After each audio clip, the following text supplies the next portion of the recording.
Welcome to this presentation about EMDR. I usually give this information to people, to my clients, in the second and third sessions when I've met with them, but the government has recently reduced the amount of Medicare rebatable sessions down to 10 from 16. And this means that we've got far less time available, and as you'll discover, EMDR requires a reasonable amount of preparatory groundwork. And part of this preparation is just information. So I'm wanting to present the information to you in this DVD rather than have to do it face-to-face in person, so as to save us time, leaving more time available to actually do the therapeutic work.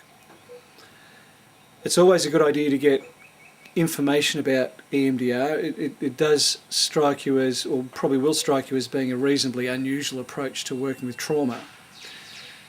And as a result of its seemingly unusual nature, it's really worth getting as much information about it as you can. If you get hold of my book, The Hidden Psychology of Pain, you'll find a whole chapter devoted to EMDR. I think it's chapter 16, 15 or 16. And also, if you look on my webpage, www.drjamesalexander-psychologist.com, you'll find that there are sections on EMDR as well. And you'll also find transcripts of interviews there with Francine Shapiro, the woman that devised EMDR. So I'm wanting to give you as much information as you need to enable you to make an informed decision as to whether you would like to pursue EMDR or not. As I traditionally have done this face-to-face with people, it's given them the opportunity to ask questions as they arise, and obviously in a video format this is not going to be possible.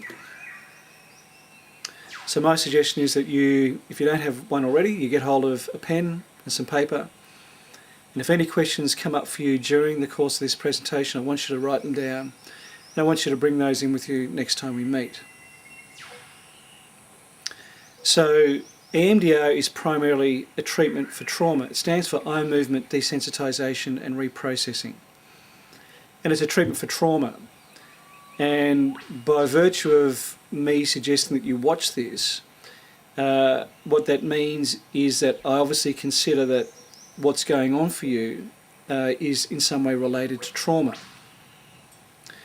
Now, people are sometimes thrown by the use of the word trauma, and we can think of trauma is existing on a continuum, with at the far end of the continuum we have the most extreme forms of trauma, and we can call those the big T traumas. So the extreme forms of trauma include things like combat experiences, nearly being killed in car accidents, being a victim of a rape or a bashing or an attempted murder. Those kind of experiences where your life has been threatened, and or you've been severely injured, and or you've seen other people either lose their lives or be severely injured as well. And as I said, we can consider those to be the big T traumas. Coming down to the smaller end of the trauma continuum, we have what we might call the small T traumas, sometimes called life events. Now, distressing life events can be highly disturbing to people, particularly when they're young, especially when they're children or very little. And they can include situations that might seem to be reasonably innocuous, such as exclusion, ridicule, feeling highly embarrassed, humiliated, etc. by your family or by your peers. And in, I guess, away from the small end of the continuum, and maybe not at the extreme far end of the continuum, we have a whole range of different abuse experiences as well. So people that have been sexually abused or grew up in a family situation where they're physically or emotionally abused. Of course, these can be really serious as well, and depending on the severity and the frequency of these kind of abuse experiences, they can certainly qualify as big T traumas too. So I hope that you get the sense that trauma exists on a continuum of seriousness. However, what research also clearly shows is that while we know that the big T traumas can cause very significant problems for people, research also shows that an accumulation of the effects of small t traumas can actually build up to have a fairly similar kind of impact on people as one or two of the big T traumas. So if you're raised in a family where you were frequently humiliated or excluded or neglected, then there's a reasonable chance that if this is a common enough experience for you, there's an accumulative effect of the distress associated with those type of experiences. And the impact of those can be just as large as one or two of the big T trauma experiences. So even though adverse life events are referred to as small T traumas, it doesn't actually suggest that these are insignificant or not high impact experiences. They certainly can be, particularly when there's been a whole lot of them. Now, as a society, we've always known that people have suffered from trauma. First and Second World War veterans, those that made it out of the combat experiences, came home, and clearly many of those men were highly traumatised as a result of their experiences. After the First and the Second World War, our society was still very much in the grips of Victorian stiff upper lip sort of mentality. And as a result, these men came back to a society that really wasn't terribly interested in discussing with them the nature of their trauma or what the experience had been like on them. The prevailing message that most of those men got from the First and Second World War was basically, we're not terribly interested, pull up your socks and get on with it. Get back into life again, and please don't burden us with your distress. And we know that many of those men suffered a great deal, and many of them suffered for the remaining of their entire lives. And they usually did it in private and within the confines of their own households. So their wives, their partners generally knew of their trauma. Their children would generally know of their trauma. Sometimes the trauma was then inflicted upon the children or the wives, partners. But trauma was never really part of the social discussion. All this changed with the Vietnam veteran population. So while the Vietnam veterans were away in Vietnam, there were massive cultural changes that were happening in the involved countries like Australia and America, particularly towards the latter part of the 60s and the early part of the 70s.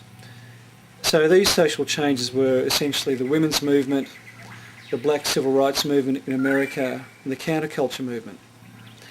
And the overall net effect of these social change movements were that, in a sense, society was kind of busted wide open. Where there had been a lot of repression in the past, and people didn't discuss bad situations or the impacts on them, all of a sudden society and our culture became a lot more emotionally open.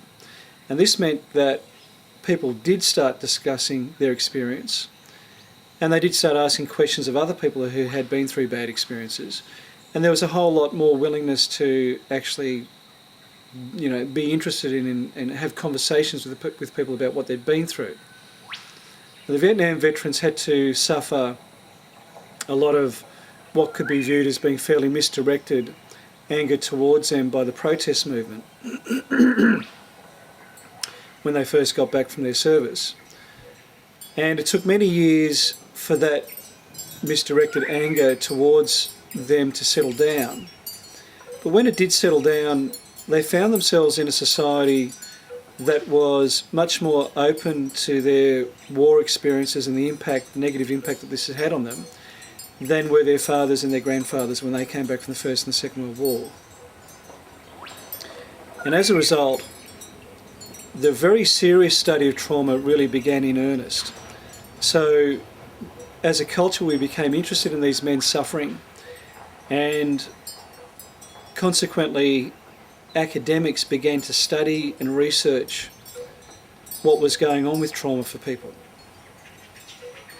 Now, the first thing that they found was that it was around 15 to 20% of the Vietnam veteran population ended up suffering from the most extreme form of trauma referred to as post-traumatic stress disorder, PTSD. The remaining 80 to 85% of the Vietnam veterans certainly had experienced negative results from their war service. However, for most of this remaining 80 to 85% that didn't suffer from PTSD, their emotional distress managed to settle down in the weeks and the months and the years that followed the combat experiences. So immediately after a firefight or a battle, it's quite normal for all combatants to feel highly emotionally charged, quite anxious, stressed, maybe angry, often in a state of shock, hypervigilant, anxious, etc. However, for most of them, as the days and the months and the weeks and perhaps even the years went on, this high level of emotional arousal eventually began to settle down.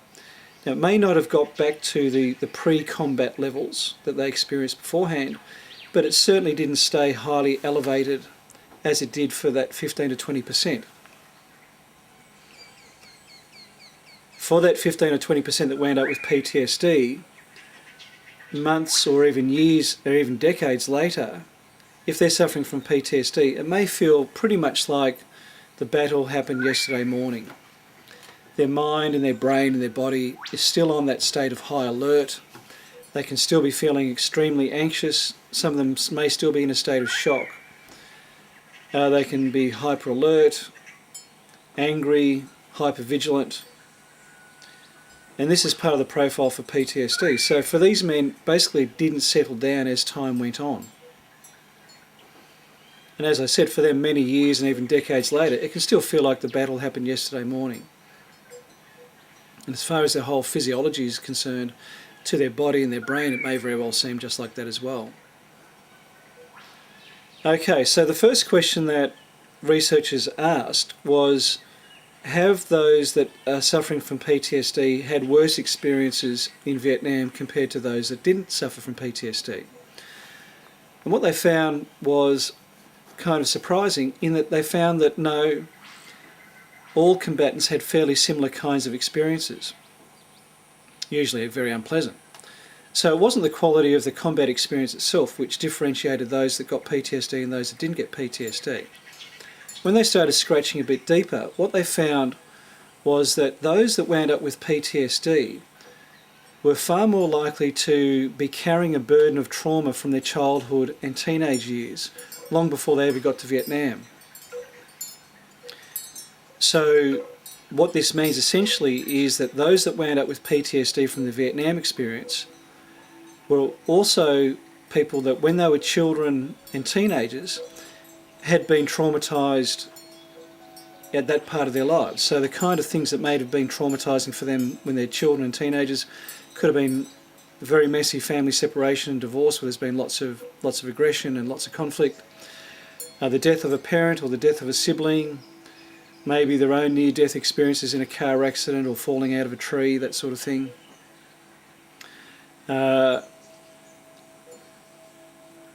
Perhaps extreme bullying at school, extreme exclusion, being beaten up, being assaulted, childhood sexual abuse, being raised with lots of abuse or neglect.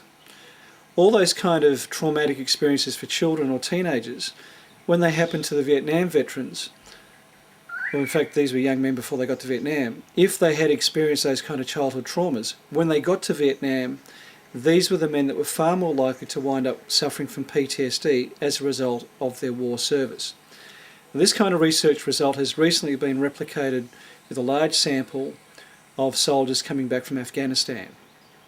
Again, they found the same thing, that those that wound up with PTSD were around the same kind of rates as Vietnam War, and those that wound up suffering from PTSD are those that were carrying a burden of trauma from their childhood and teenage years before they got to Afghanistan. So this kind of research finding has been borne out by more recent war experiences as well. So it's not a flash in the pan finding. When researchers look at civilian populations that have been traumatised, they find that it's around 30% of civilians will wind up carrying PTSD as a result of natural disasters or being involved in civil war situations. So this means people that went through the Asian tsunami, the Victorian bushfires, Queensland floods, those kind of experiences, around 30% of those people wind up carrying PTSD as a result. Now when you look at this result and the result of war veterans, I guess what sort of surprises me is that more people don't wind up suffering from PTSD. It's kind of surprising that so many people seem to recover from the traumatic experience, whether it be a war experience or a natural disaster. Really, I would have thought that more people would have been carrying PTSD than these kind of figures, 20% for war veterans and 30% for civilians in natural disasters. And I guess what this indicates is that as a species, we humans seem to be highly resilient. Now obviously there are normal variations in this level of resilience. Some people are extremely resilient. They can seem to go through all sorts of terrible experiences and seem to pop out the other end barely adversely affected. Whereas other people seem to have fairly small, low-key kind of distressing experiences and seem to be extremely affected. So there's a whole lot of variation in the level of resilience. But if we take a snapshot of humanity and we look at those kind of trauma results from the research, it's pretty clear that as a species we seem to be very resilient. We seem to have an excellent ability to be able to bounce back from adversity and from bad situations. And what this suggests is that within us, within every human being, is an innate natural ability to be able to process and digest bad experiences. And we can think of this as being somewhat analogous to our ability to physically digest food. We take in food, chew it over, food goes to our stomach extracts the nutrients that we need and expels what we don't need. Well, we can think of psychological digestion as being analogous to this. Our mind/brain seems to have an ability to get hold of experiences, chew it over, bad experiences as well, chew over the bad experiences, work out what we need to hang on to, what will serve our interest and our purpose, and differentiate this from what seems to be toxic for us, what won't serve our interest or purpose, and subsequently expel what we don't need and remove from the mixture and file away the information that we do need into our long-term memory system. So we can think of that as being a psychological digestive process, and it seems to be an innate capacity of our species. As I said before, there's a large amount of variation in terms of how well this innate function is working. For some people it's working really well, for some people it's not working terribly well at all. And it would seem that for those people for whom this psychological digestive ability is not working terribly well, these are the ones that wind up being vulnerable to suffering from PTSD when something bad happens, like war experiences, combat experiences, or a car accident or a natural disaster. So we have this innate ability to be able to psychologically digest adverse experiences and in the process expel what we don't need in the form of aspects of the experience which are essentially toxic for us. They don't serve our interests at all, and this could be in the form of extremely distressed emotions. It could be in the form of very negative views of ourselves. It could be in the form of a level of physiological arousal which is counterproductive. So our mind or brain seems to have the ability to get hold of these toxic elements of our experience, process them and digest them, spit out what we don't need and file away what we do need. Now we can think of the mind or brain as being somewhat similar to a very busy, crowded workspace. It might be a work bench in a workshop or your garage or a shed, or it might be a workspace at your computer desk. So think of our mind or brain as being very similar to that. Every moment that we're awake, new stuff is being added to that workspace. So with our computer desk or our workbench in the shed or the garage, imagine there's a whole lot of stuff piled up on there. So there could be books that you've half read and you've borrowed. There could be CDs that you need to burn and return to the person that lent it to you. There could be unpaid invoices on your desk. There could be old newspapers and magazines. There could be torn out articles from those newspapers and magazines. There could be a lampshade that you've been needing to fix for a while. There could be projects that you're working on, things that are half built, half made. There could be half-eaten sandwiches and bits and pieces of rubbish on there as well. So think of that as being similar to your mind or your brain. Now, every moment that we're awake, new pieces of information are being added to our mind or brain. We don't need to be doing anything much at all, even just walking down the street or even just sitting still, and our mind/brain is taking in all sorts of information about what's going on, even if we think we're being fairly inactive. So every moment that we're awake, new bits of information and new experiences are being added to that workspace. And eventually, just like your workspace, your computer desk or your workshop bench, the space gets overloaded.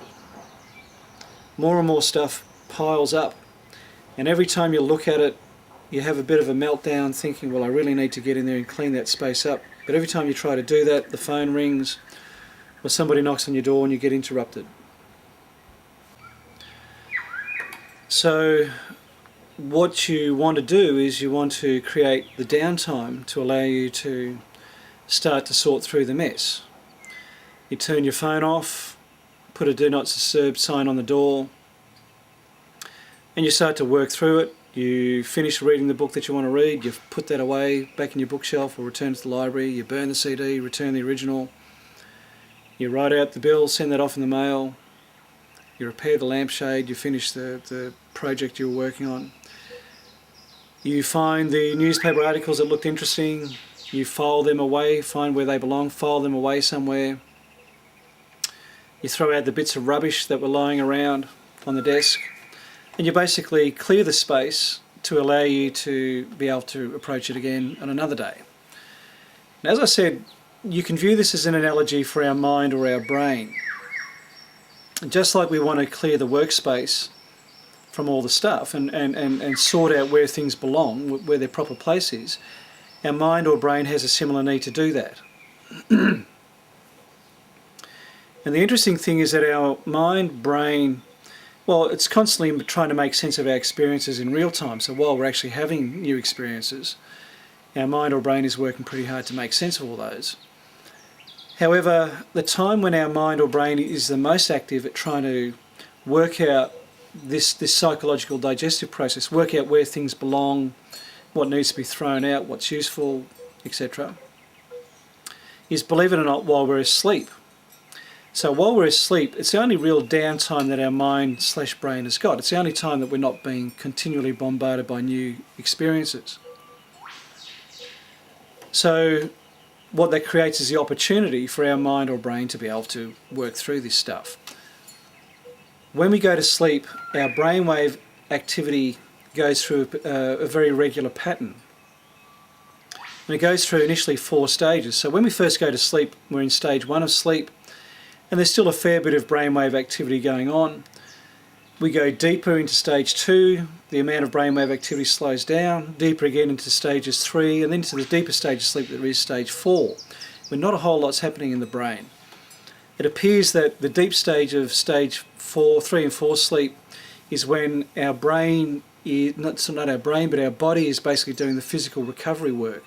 So our immune system is being topped up, and it's like our batteries are being recharged. After a while in stage 4, we enter a stage of sleep called rapid eye movement sleep, or REM sleep. And there's actually a whole lot going on in the brain while we're in a stage of REM sleep, so while we're dreaming. And often the brain can be a lot more active while we're dreaming in a stage of REM sleep than when we're actually awake. So it's a highly active stage of sleep.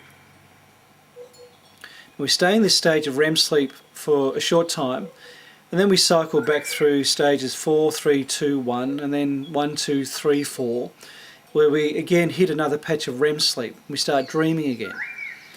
If we get a normal undisturbed night's sleep, we'll cycle like this through stages 1, 2, 3, 4, then into REM, and then back through stages 1 to 4 and back into REM again, around 5 to 8 times every night.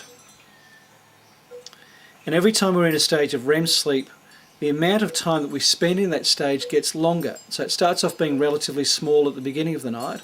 Towards the early morning, the stage of REM sleep is really quite lengthy.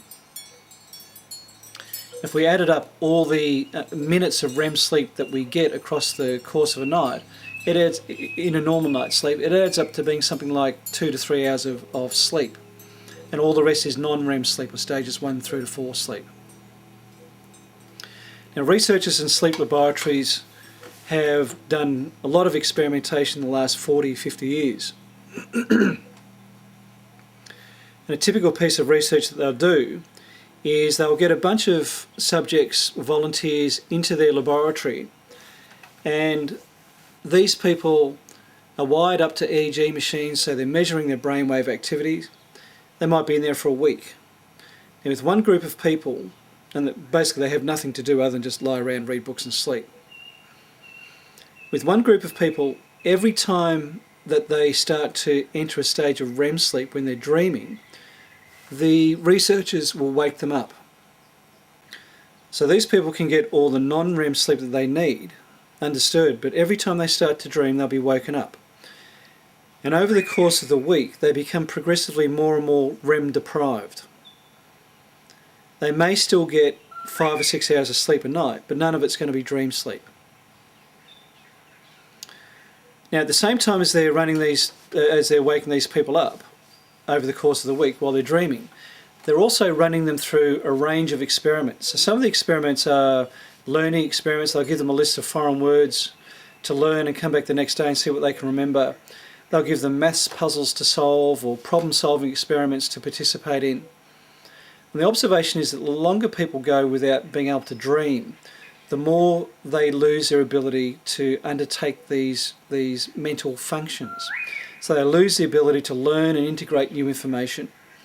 They lose the ability to access pre-existing information sets like knowledge about how to do maths puzzles.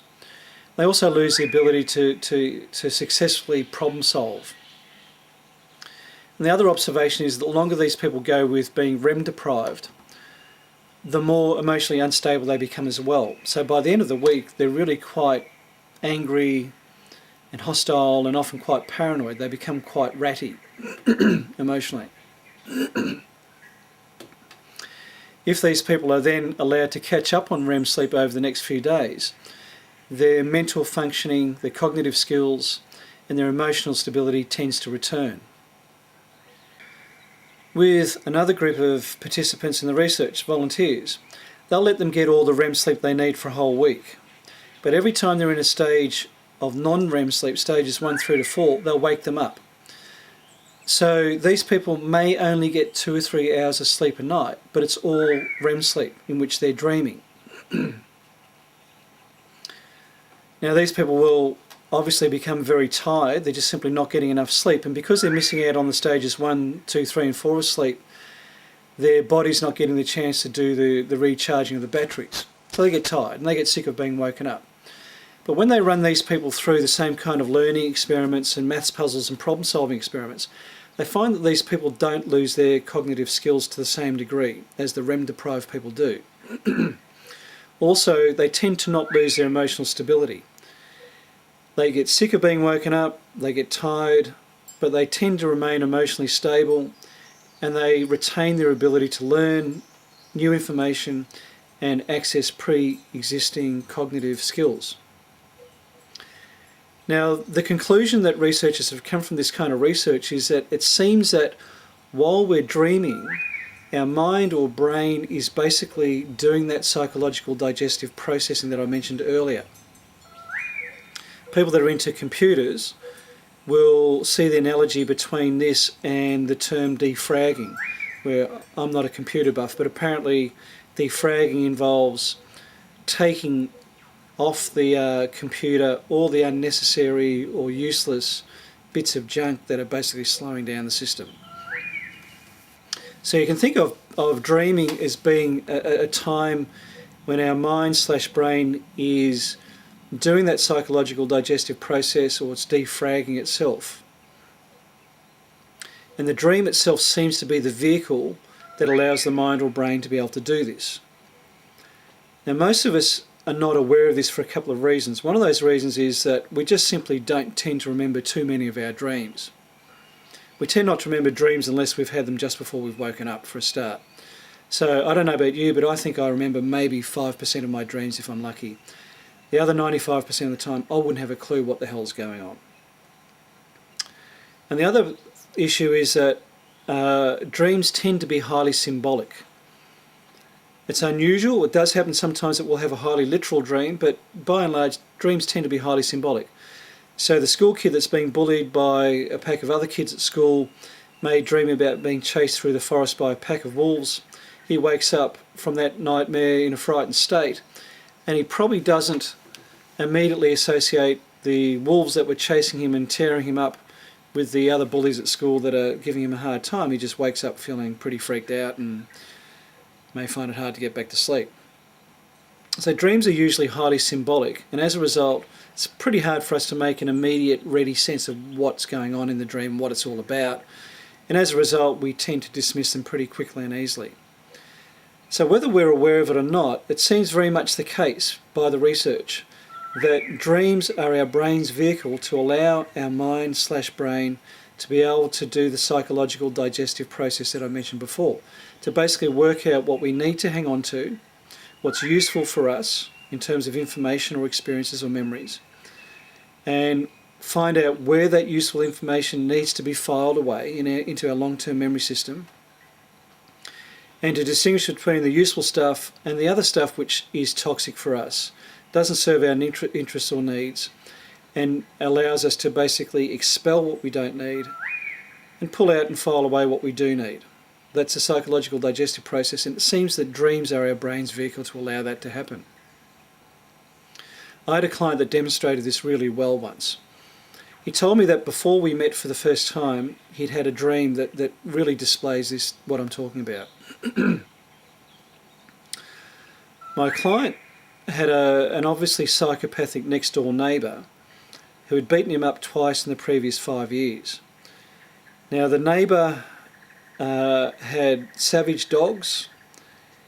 He had a massive illegal plantation of dope plants, and he had guns, and he was a violent man.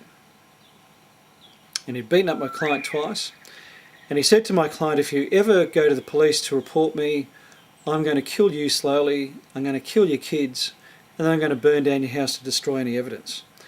And because this man was violent and psychopathic, my client, who was a small guy, peaceful, not into violence at all, was completely and utterly intimidated by his neighbour and lived in abject fear for 5 years.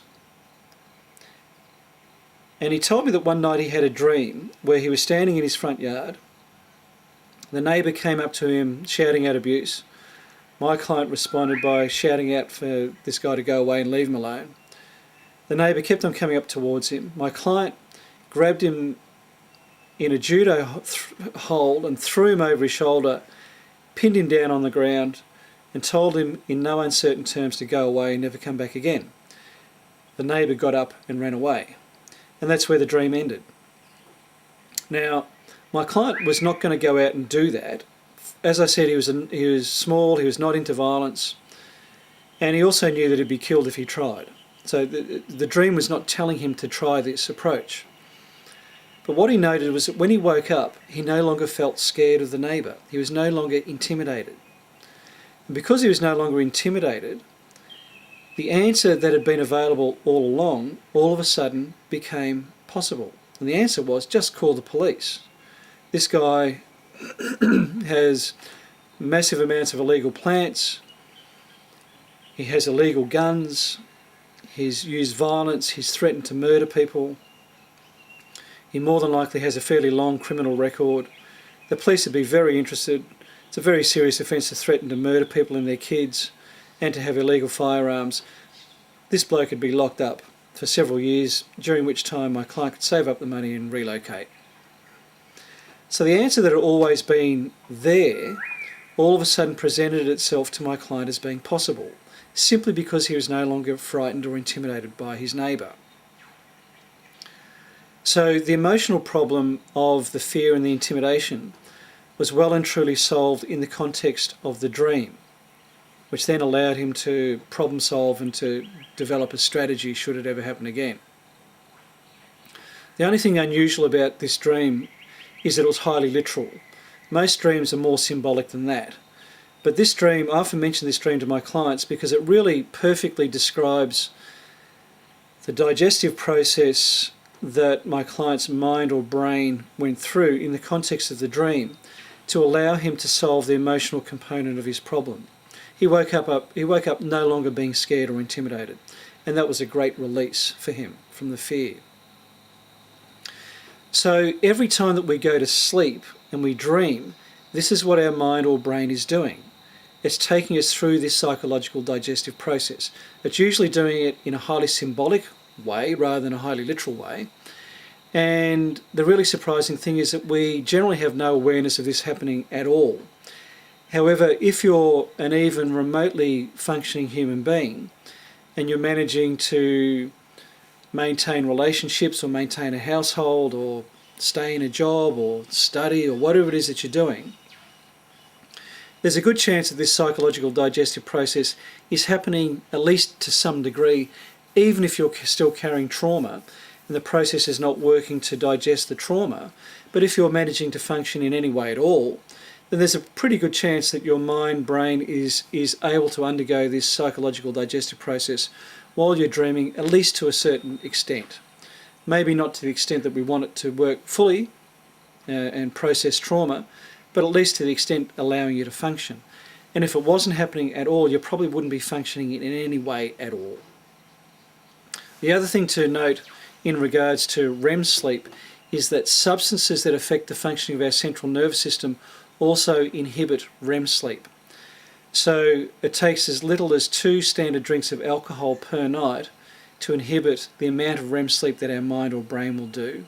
Cannabis will have a similar effect, as will minor tranquilizers like Valium, as will sleeping tablets. Believe it or not, you may get a lot of sleep with sleeping tablets, but it's going to rob you of REM sleep, deprive you of REM sleep. The tricyclic antidepressants block pretty well all of REM sleep. The MAO inhibitors, antidepressants, block about 50% of REM sleep. And the SSRI antidepressants block about 33% of REM sleep, which is pretty unfortunate, as we basically need to be REM sleeping for our mind or brain to be clearing the decks and psychologically digesting our experiences on a nightly basis. Otherwise we'll experience that overwhelm that goes with the stuff piling up and up and up without being processed and digested and spat out that I described earlier. The average Australian has 15 standard drinks of alcohol per week. What that means is that the average Australian is REM deprived. So if you feel like you're not functioning as well as you'd like to, you might also like to look at the substances that you're putting into your system, because if they affect your central nervous system, like all the substances that I've mentioned, you're probably inhibiting your brain's ability to engage in REM sleep. And what that means is that the psychological processing or digesting of our experiences is being hampered. And that can have deleterious effects to our psychological functioning, to our mood, to our ability to learn new information, our ability to problem solve, etc. So it's worth paying attention to that as well. Now theoretically, I should be able to say to you it's relatively simple to resolve trauma. All you've got to do is make yourself dream about traumatic events. And rather than wake up in a nightmare in that dream, allow the dream to reach some kind of endpoint, allow it to reach a fruition. And if you can do that, there's a pretty good chance that your mind or brain will basically change what's going on in the context of the dream to allow you to wind up somewhere very different with it, as per the example that I gave of my client with his psychopathic neighbour. Of course, the problem is that it really isn't so easy to make ourselves dream about anything in particular or to have a sense of control in our dreams. Now, there are psychological approaches and techniques that allow people to foster this ability. I've actually never bothered to do it myself because it requires that you be willing to wake up during the night every time that you've had a dream and you write down your dreams. And if you do that for long enough, you can develop the ability for lucid dreaming, which is whereby we become aware that we're in a dream while we're having the dream. And if you continue developing that ability for more months, you may then develop the ability to engage in what we call dream seeding. I have detailed this approach in my book. As I said, I've actually never done it myself simply because I put more value on a good night's sleep. And I really don't like the idea of waking up multiple times during the night to write down the dream that I've just had. That's my own personal choice. I just want you to know that the psychological technology is available to help people to develop the ability for lucid dreaming and then ultimately to be able to move on to dream seeding. And if you want to know more about that, then have a look. I think it's chapter 14 or 15 in my book, The Hidden Psychology of Pain.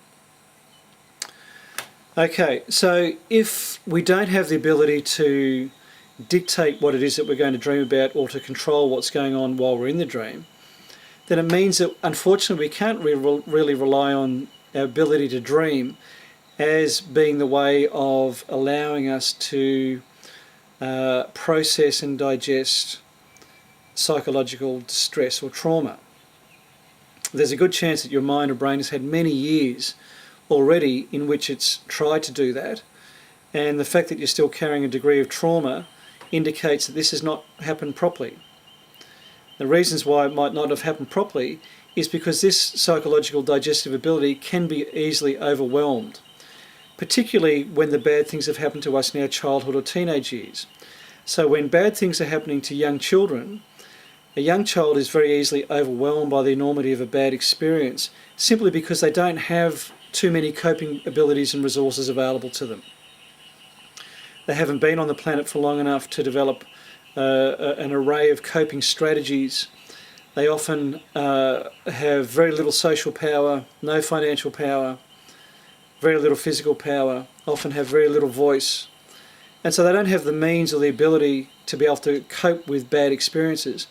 And this means that they're fairly easily overwhelmed by the enormity of bad experiences. And because they're easily overwhelmed, the natural coping ability or the natural digestive ability that I've referred to, the psychological digestive ability, is easily overwhelmed and swamped. And it means that what we would hope would be processed by the child's mind/brain in the context of their dreams is more likely to result in nightmares where they wake up in fright. And as a result of waking up in fright, the digestive ability, or the digestive process which the dream in fact is, grinds to a halt. And where children have repeated nightmares, what this means is that the digestive ability continually grinds to a halt.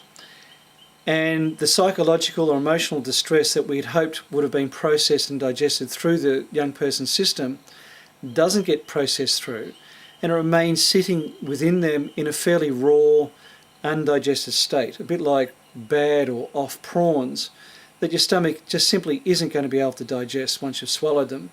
And they're going to keep on repeating on you over and over again because your stomach can't actually do anything with those. So our mind or brain, when we're a young child and a traumatic or highly distressing event happens to us, can be easily overwhelmed by the enormity of that bad experience because our ability to cope has been overwhelmed. And every time that our mind or brain tries to process and digest it, we may wake up in a nightmare. And this means that the associated distress that went along with that experience remains sitting within us in a raw, undigested state. And it begins to form a reservoir of distress, which is our burden of trauma, that we then take with us from that experience into the next experience. And if we're similarly overwhelmed by the enormity of that experience, again, the psychological trauma simply gets added to that burden of distress, which we carry with us then into our teenage years, then into our early adulthood. And of course this is exactly what happened with the Vietnam veterans and the Afghan war veterans that have wound up with PTSD. They experience traumatic or highly distressing events in their childhood or teenage years before they got to Vietnam or Afghanistan. They were carrying a burden of distress which wasn't able to be processed. And you can view this as being a bit like a distress cup. Their distress cup was already carrying quite a burden. They got to Vietnam or Afghanistan, bad experiences happened there, and their distress cup simply reached an overwhelm point whereby they simply couldn't cope with anymore, and they were just simply swamped or overwhelmed. And any ability to do psychological digestion simply ground to a halt due to that overwhelm. And it meant that the distress, the trauma, stayed within them in a raw, undigested state, and could have stayed within them for decades without being adequately processed or digested. The men that didn't wind up carrying PTSD or experiencing PTSD from their war experience in Vietnam or Afghanistan perhaps arrived there with a fairly small amount of burden in their distress cup. They might have just had a fairly blessed childhood and just experienced the normal bumps and scrapes of childhood and a fairly low level of distress in their distress cup. They got to Vietnam or Afghanistan, they certainly got a fill up while they were there, but it never reached that overload point where they were just simply overwhelmed. And as it never reached that overload point, their mind or brain could continue processing and digesting it and ultimately reducing that level of burden that they were carrying. And these are the men that didn't wind up with PTSD. Okay, so as I said, if we were to rely on your mind or your brain to be able to process your trauma in the context of dreaming, then it would seem that after many years of already having the opportunity to do that but not succeeding, that we're probably not going to succeed with that. And what that means is that we need to find a very different approach to helping your mind/brain to be able to process and process trauma. Now, dreams still provide us with a very important clue. When we're dreaming, the observation is that our eyes are moving rapidly backwards and forwards. And it doesn't matter what we're dreaming about. In our dream, we could be sitting on a beach watching a sunset. So our eyes are just simply going like that, very slowly. But if somebody saw us while we're having that dream, it would look like we're watching a very fast table tennis match. Our eyes are moving rapidly backwards and forwards. Now, when we're dreaming, our brain displays a very unique and particular set of activities. And of course, while we're dreaming, as I said before, the eyes are moving rapidly backwards and forwards. Now, EMDR stands for eye movement, desensitization and reprocessing. And it's based on the observation that when the mind is the most active at processing our distressing experiences, happens to be the time when we're dreaming. And when we're dreaming, our eyes are moving rapidly backwards and forwards. There are a range of neurological explanations for this. It basically just comes back to how our eyes are essentially hardwired into our brain. So when our brain is the most active at processing distress is while we're dreaming, and while we're dreaming, the eyes are moving rapidly backwards and forwards. EMDR takes this observation and says, okay, we can have somebody in a total wake state. They need not be asleep at all. In fact, we can only do EMDR if people are awake. But we can have somebody being totally awake. We can neurologically tune them into the memory network relating to a traumatic experience via a series of questions that we ask. And so the memory network relating to that bad experience becomes reactivated within the brain. We can get them to focus on a particular aspect of that memory, and while they're doing that, get them to follow the movement of my hand backwards and forwards with their eyes. So their eyes are moving rapidly backwards and forwards. And what this appears to do is it seems to manually kickstart the brain to move into that psychological digestive process which occurs quite naturally and spontaneously while we're dreaming. So in a sense, we're manually push-starting the brain into the same set of brain activity and behaviour as what occurs quite naturally while we're dreaming or REM sleeping. Now, Now, the advantage of doing this while you're awake and while we're doing EMDR is that we can very specifically target the experiences that we're wanting to work with. So if somebody's carrying trauma that's resulted from specific experiences, while a person's awake, we can specifically target these particular experiences. And of course, because the person's awake, there's no issue around them waking up and ending the process. But once we've targeted these particular memories through a series of questions, we can then push start the brain into processing and digesting the distress associated with that memory via the eye movements. So in a way, EMDR is replicating what the brain is naturally doing while we're dreaming, but you're doing it while you're fully awake and fully alert and targeting your attention in on a particular traumatic memory. So, in a nutshell, a very brief nutshell, this is what EMDR is all about. EMDR doesn't get rid of people's memories. The reality is I wouldn't touch EMDR with a barge pole or any other approach for that matter that got rid of people's memories, simply because I've got no doubt that we need to know what we've experienced in our lives, even the bad experiences. What we don't need is, we don't need to be forever crushed by our bad experiences, but we do need to know what we've actually been through. EMDR takes the emotional sting out of the memories, but allows us to retain the memories. So the difference is between knowing that you've been through a bad experience and being crushed by knowing that you've been through a bad experience. Most people would appreciate having the crushing element taken out of the memory.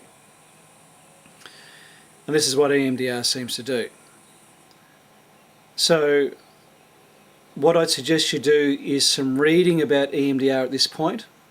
As I said, you could read the chapter out of my book, or you could have a look at my webpage, or you could have a look on the EMDR Institute webpage. It's absolutely loaded with very good information about EMDR. I'd suggest you write down any questions that you have and bring those questions in with you, and we can discuss those questions. And this is because EMDR seems to be an unusual approach and therefore requires a fair degree of explanation. Even though it's unusual, it has more research evidence that this works as an effective treatment for trauma than anything else that psychology has ever come up with. It's only been around for 22, 23 years, but in that time there's been an enormous amount of research done on it, and the vast bulk of that research keeps on indicating that EMDR is a highly effective, in fact the most effective treatment for working with trauma, and that even though the eye movements seem to be an unusual thing, an unusual approach, all the research evidence indicates as well that the eye movements are actually an essential part of the whole process. So what I like to do is spend a fair bit of time in the preparatory groundwork with my clients before we just don't jump straight into doing EMDR. There's quite a bit of preparatory groundwork that we have to do, and part of that is purely informational, which is what we've been doing today, and the next presentation as well will be part of that informational preparatory groundwork. And then after you've undergone that part of the information process, we'll be doing some emotional preparatory groundwork, which is really very important, with the idea being that we're simply not going to just jump in the deep end to work with the most difficult experiences and the memories that you've got. That could be quite a threatening and a potentially dangerous thing to do, and simply may re-traumatise people. And my goal is never to re-traumatise anybody. I want to reduce the burden of distress that you're carrying, not add to it. So as a result, we need to do the preparatory groundwork, and part of that is the emotional preparation.